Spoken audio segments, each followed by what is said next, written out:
There is no commencement speaker more fitting for our class of empowered young women with their wide-ranging ambitions than Justice Sonia Sotomayor. Her extraordinary potential was obvious from an early age. She graduated as valedictorian of her high school, achieved summa cum laude from Princeton University, and attained her Juris degree from Yale Law School. She worked in the New York District Attorney's Office and later in private practice, and then began her career as a judge, advancing from the U.S. Court of Appeals for the Second Circuit to the Supreme Court of the United States. She is only the third woman to sit on the Supreme Court and is the first Hispanic justice in this country's history. Of all her remarkable characteristics, perhaps the most impressive is her strong sense of self, complemented by her genuine humility.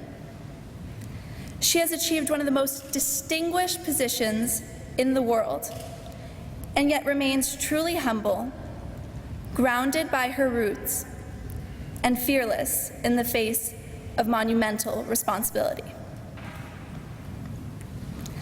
Although I like to think of you just as my aunt, Titi Sonia, you have truly become a beacon for women around the world and the embodiment of the American dream.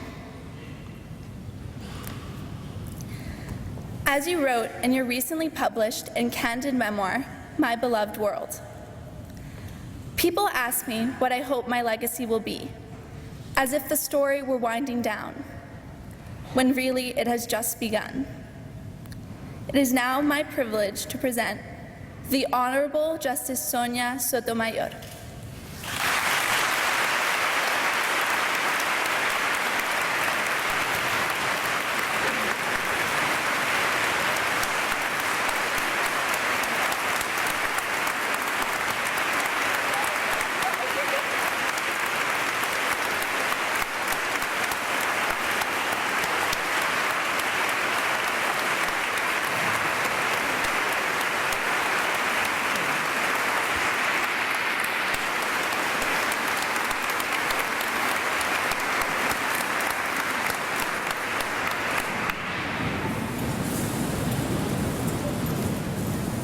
Alessia's father, Alessandro, is my brother. Not literally, but very much figuratively and emotionally. And her mom, like my sister. And so I have a niece graduating today. And I know I speak probably for every parent, grandparent, family, and friend in this room. I know that I'm speechless, because I met her hours after she was born, and it seems like a blink of an eye that she's all grown up. And I'm sure it is for all of you. It happened so fast. And I am just so thrilled to be here with all of you. You know, what an extraordinary school you, the graduating class of 2013, have been privileged to attend. Marymount, with its proud and distinguished history, rich traditions, and commitment to service, is a unique place with a wonderful soul. I can only imagine that today is a bittersweet day. Bitter because you graduates are leaving teachers and classmates who have become a second family. Bitter for your families because they are realizing, just as I am, that most of you, like Alessia, have grown up and are leaving home to go to college. Sweet because you graduates are embarking on a new adventure that brings with it anticipation and excitement, though I am sure also a little anxiety about what your futures might hold. Sweet for me and I am sure for your families, because of who you are and Alessia have become as young adults, women who are beautiful both inside and out. I doubt there is much I can say today to allay the bitterness or make the sweetness any greater. I can share with you graduates and your families, however, some of the life lessons I have learned, so that as you journey through the next stages of your life, you might perhaps remember some of my words and take comfort from them. The unifying theme of what I have learned in my life is that despite all the challenges the world can and will throw at you, if you keep your eye on having fun, you will find yourself both successful and, as I have been, blessed in life. By this I mean a very special kind of fun. That's the beauty of being a justice, you know. I can define words my way. The kind of fun I'm talking about is of creating memories with people you care about, learning new things every day, and devoting your life to giving to others. To have that kind of fun, you must surround yourself with family and friends who support and nurture you. The family and friends who are here with you at this graduation should be thanked by you, the graduates, as I thank them. You should thank them not only because they supported you financially and emotionally during your time at Marymount, but because of what they have shared with you and what they have given you. They laugh with you and they cry with you. They celebrate good times with you and encourage you to try again when you fail. And they comfort you when you need it and speak truth when you need it. Those are real friends, and the friends you must take time to treasure. Think about your friendships as valuable gifts, and think carefully about the quality of the people you are befriending. Are they good people? Do they have values that you can admire? Do they have qualities from which you can learn to be a better person? Those who matter most in your lives, of course, will not always be the same. In each stage of my life, I have spent time with people whom I thought I would be in my life forever. In my recent book, I described saying goodbye to Gilmar, my then only non-family friend, who left for California at the end of 3rd grade. We promised to write each other, but we never did. Yet I remember him with great fondness, and I describe that memory in my book as follows. I wouldn't get to see California until my 2nd summer at law school.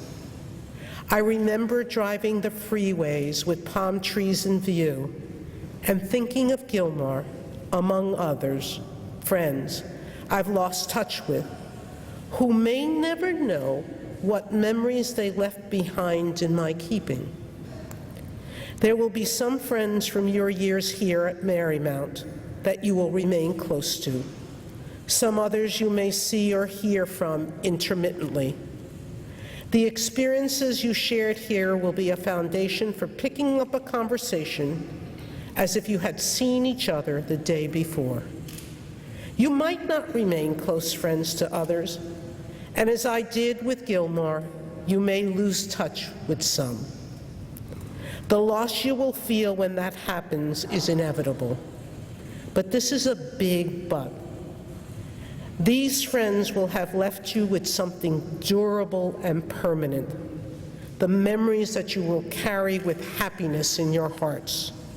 You will think of them, and a smile will come to your lips.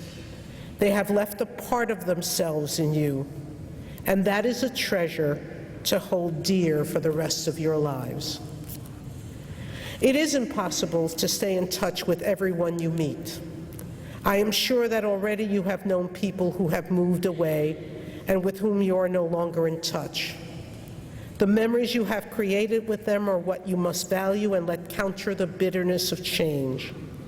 In every new stage of your life, be it going to college, leaving college for a professional school, switching jobs, or letting a child go away to college, this lesson should always be with you. In all you do, prize the fun of making lasting memories, not the pain caused by life's transitions. At the end of your life, your memory as a person will survive if the people you have touched carry the memory of you in the way I carry the memory of my time with Gilmar. You have to do all you can to leave memories that bring smiles to the faces of people who think about you. So, how do you do that? It is sitting on the great lawn, Lily. But it's also, you do that by becoming an interesting person who has valuable knowledge that you share with the world. And a person who not just believes, but lives life finding ways to give to others and to make a better world. That is the second part of fun. The fun of learning about the world to help people around you.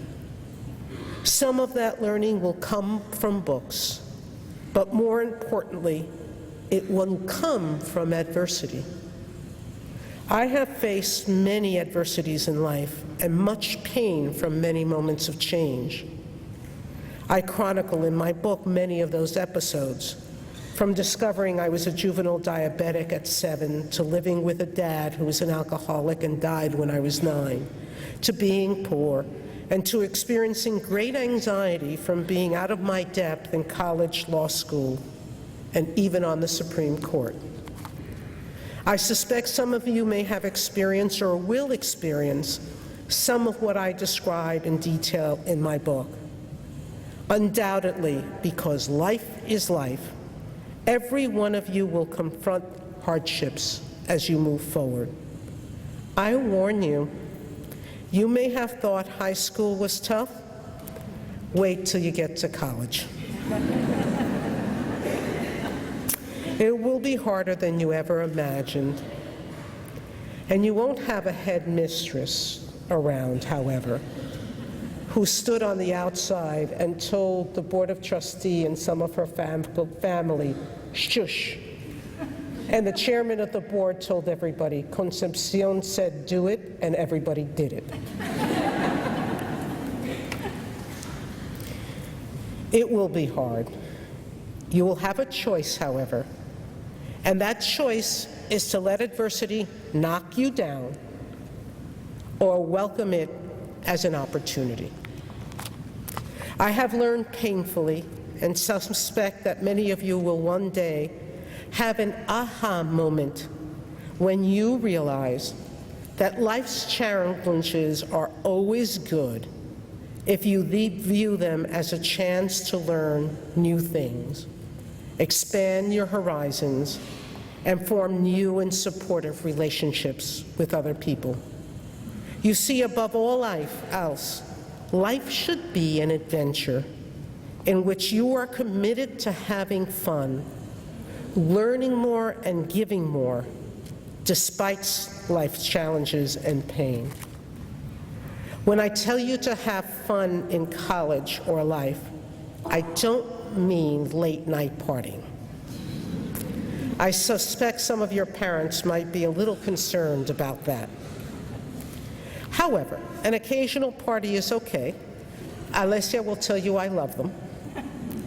But if it becomes the center of your experience, you will miss out on the adventure that really matters. You see, the fun in life that matters is appreciating that life is precious. You are precious. And what is important is the quality of what you learn and give to others.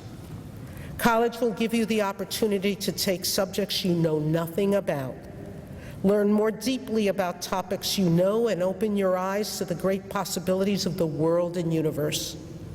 The most interesting people I know are those who are informed about the world in many dimensions, such as politics, religion, philosophy, economics, physiology, psychology, mathematics, science, or art.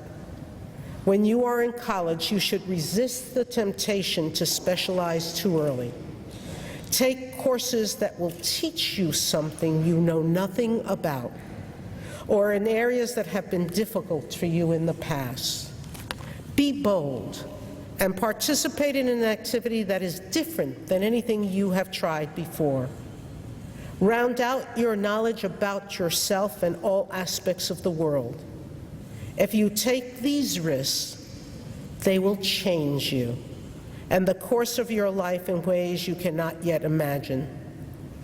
Most of my classmates at Princeton had taken advanced placement courses in high school and spent their first year in college taking upper-level courses. I had not taken many of these classes, so I took introductory courses. I was fortunate for that. These classes gave me a panoramic view of subjects that were totally new to me. For example, my introductory economics course lets me even today to read newspapers with a basic understanding of concepts like supply and demand, inflation, and gross domestic product. They don't seem very interesting, do they? But you know something? Nothing seems interesting unless you bother taking the time to learn about it. Learning to speak the language of a wide range of subjects, grasping the basics not only of their vocabularies, but their cadences, their ways of seeing and their unspoken assumptions, will enrich your experience in your everyday life.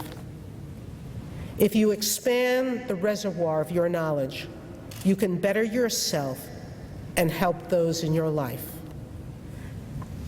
Look, my college roommate, who learned that because I spoke Spanish before I spoke English and had not read many classic books when I was a child, made up a list of such books for me to read during the summer after my freshman year.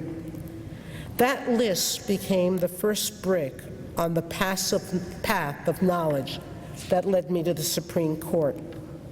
Becoming a well-rounded person in college helped me become a better lawyer and judge, because we must become temporary experts in every case we handle. Having a background in many fields has been exceedingly useful to me. Learning about a wide range of subjects will help you become more successful and contribute to the lives of the people around you. One of you may become a Supreme Court justice, and if I'm around, I'll be there. Or you can become President of the United States. Ask me to swear you in, please. Or perhaps you'll head a corporation or foundation. Or you will simply find a job that you love and do it with passion and dedication and commitment. As long as it's a job that's not a criminal act,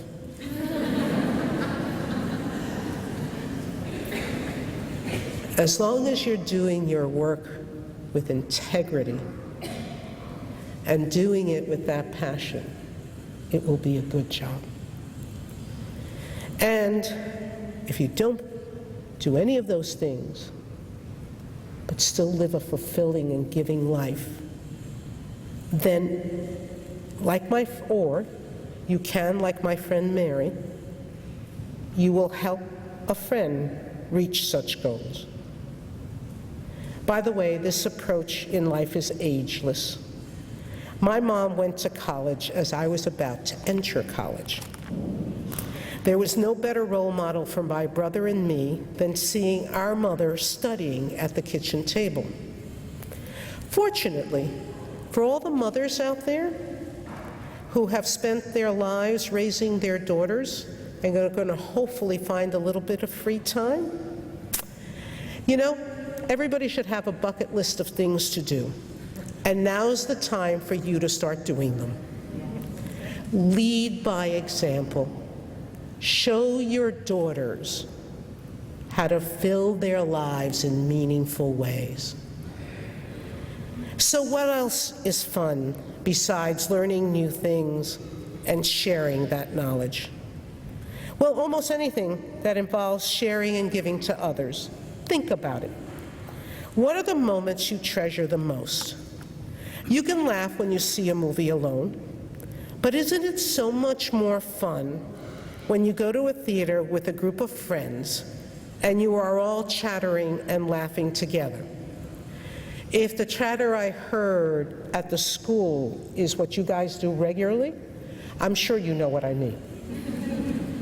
Is playing a video game against a computer ever as much fun as playing against a friend? Almost always, the most precious moments in life are when you spend time with other people. That includes parties, but it more importantly includes all of the activities you have participated in while here at school. Whether being a part of a sport, mock trial or UN team, revamping a club, raising money for a charity, organizing a community project, participating in the choir or singing or theater, or traveling to new places with friends or family. These new experiences will teach you important things about yourself. I didn't know Alicia could sing. As I described, when I was at Princeton, I started a volunteer program at a psychiatric hospital that provided translation services to some of the patients. We organized bingo nights, sing-alongs, and holiday parties. That was my first real experience with direct community service. And while it was a modest effort, it taught me something important. It was at that time that I began to understand that I wanted to spend my career in public service and see how such work could make a difference in people's lives. I became a lawyer and then a judge because I found my vocation and passion in the law. That discovery leads me to one hackneyed phrase that I use often, and that is, there are no bystanders in life. You have to participate in life to appreciate that if you work with integrity, that honesty I spoke about, and a giving heart, everything you do will have and give you meaning. I chose to be a lawyer because, quoting myself, I understood the lawyer's job as being to help people. But as I said before, that is true of every job you do. A job should be a way of earning a living, but in a greater part, it should be something you use to give something of value to your family and community. So while in college and afterwards, ask yourself every day, who have I helped today? Or how have I made a difference today? If you can list one answer each day, then you have had fun in its most meaningful way. You have given and shared something of value. So how do I sum up? It is by telling you what I hope for you. The hope of finding a life filled with meaning. May you create that meaning by giving lasting gifts to your communities and the people in your lives. And may you create joyful memories for those you touch every day. Class of 2013, congratulations on a job very well done. Now go out and have endless fun in all you do.